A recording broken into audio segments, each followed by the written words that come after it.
stage is set for the grand entrance of some of the most important races that have shaped the history of Azeroth. This time, the major stirrings of the world are happening to the east. As restlessness lingers in the air, could small skirmishes be the prelude to war? Don't forget to like and subscribe, and come, take a seat by the fire as the trolls march once more. When the High Elves first settled in the northern lands of Lordaeron, they encountered the vicious trolls that had called this land home since the ancient world. The first few encounters were brutal and savage, and it became common practice for the elves to use their magic to kill the trolls on sight. The elves placed a series of runestones along the border of their territory in an effort to shield their magic from the outside world. But for the time being, this also kept the superstitious trolls at bay. But year after year, the land of the elves grew in power and scope, and now the human tribes had begun to infest the trolls' ancestral homeland. More and more fighting would break out. These humans were the eventual species that arose from the Vrykul that succumbed to the curse of flesh. There were many disparate tribes at this time, often too busy warring amongst themselves to see the threat the trolls posed. That is, with the exception of one tribe, known as the Arathor.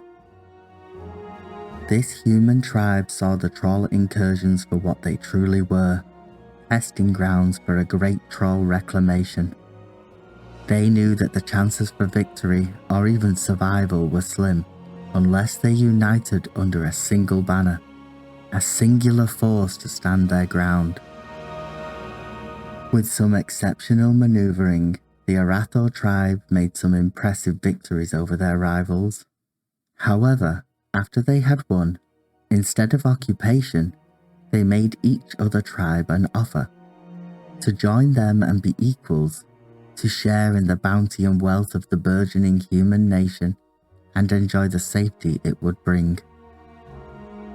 The offer was almost universally accepted, each conquest growing their strength until they had at last finally united the human tribes into the kingdom of Arathor. The Arathi warlords created for themselves a huge fortress city named Strom. This would become their first and their capital city.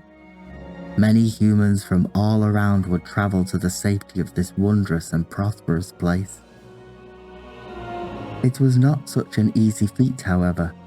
Many of the tribes held out for the longest time. Most would be swayed to unity by shows of force, but the spiritual and enigmatic people of Lordaeron would not be moved by such acts. They held belief in the old ways. They still wore pendants of the silver hand to remember the Titan Keeper Tyr. While beliefs and superstition had clouded the truth of Tyr's tale, his sacrifice would still live on in the hearts of the humans, a belief that gives many strength and courage in the face of absolute darkness, even in the modern day. The Arathi leader at the time, Thoradin, only brought them into the fold by making a series of pilgrimages to sites of great significance.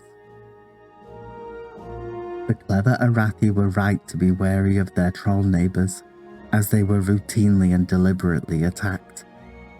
He needed their full military might in order to repel them, and he needed a way of assuring the other tribe leaders did not attempt to betray him. So he asked from each of them for their sword.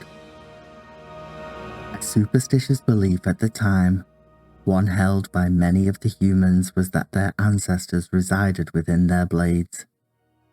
He forged the gifted swords into one mighty blade which he named Stromkar, the Warbreaker, solidifying his name as the barbarian king who ultimately brought about peace.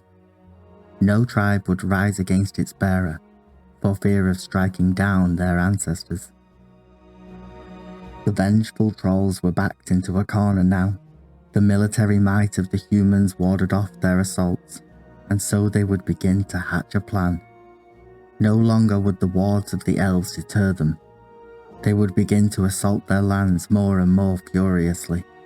The Armani wielded ancient magics themselves, as well as a power they had known before, the blessings of the lower and the wild gods.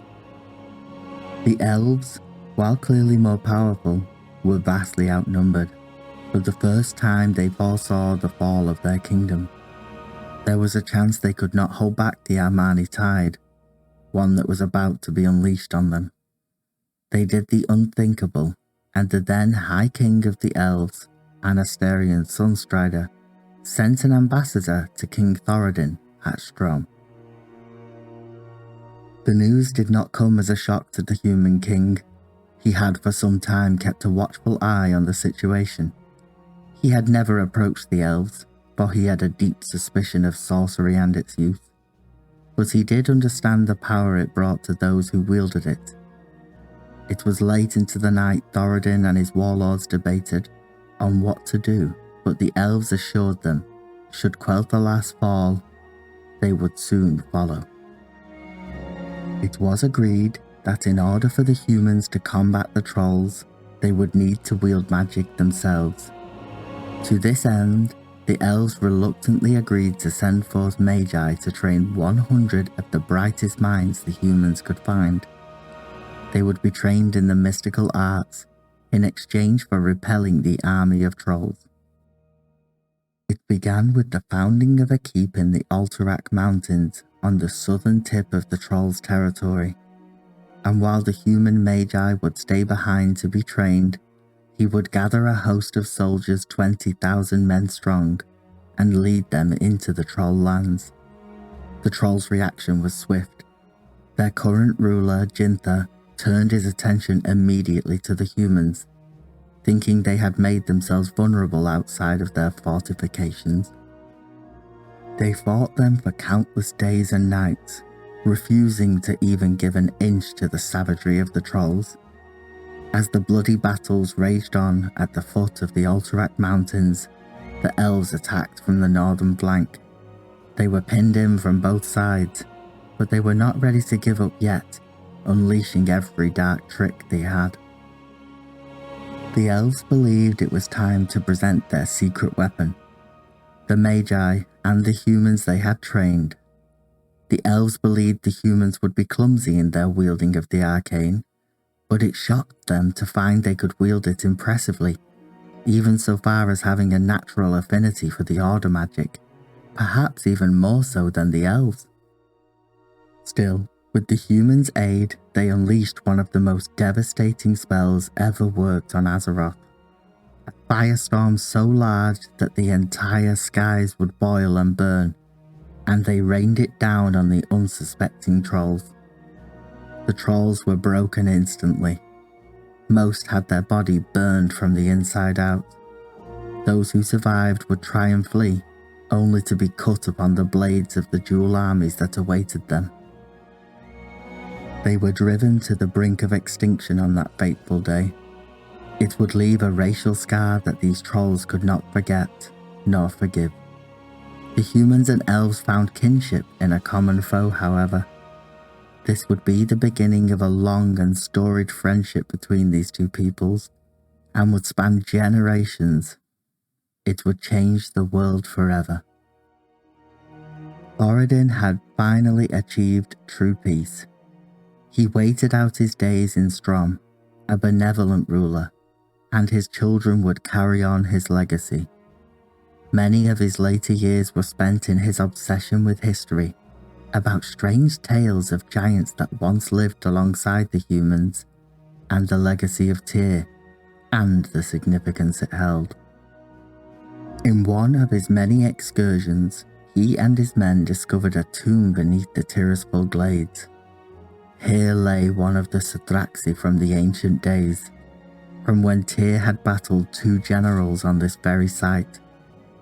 He inadvertently awoke the beast, and he and his men gave their life to stop the creature, burying his famous sword within its skull. More human settlements would spring up in this time of peace. They developed a hopeful and optimistic culture during these days. But the consequences of magic would soon make themselves known. but that's for next time. For now, I would like to thank all of the amazing people who make this series a joy to do. Thanks for all the likes and comments and subscribes, and don't forget to come back anytime.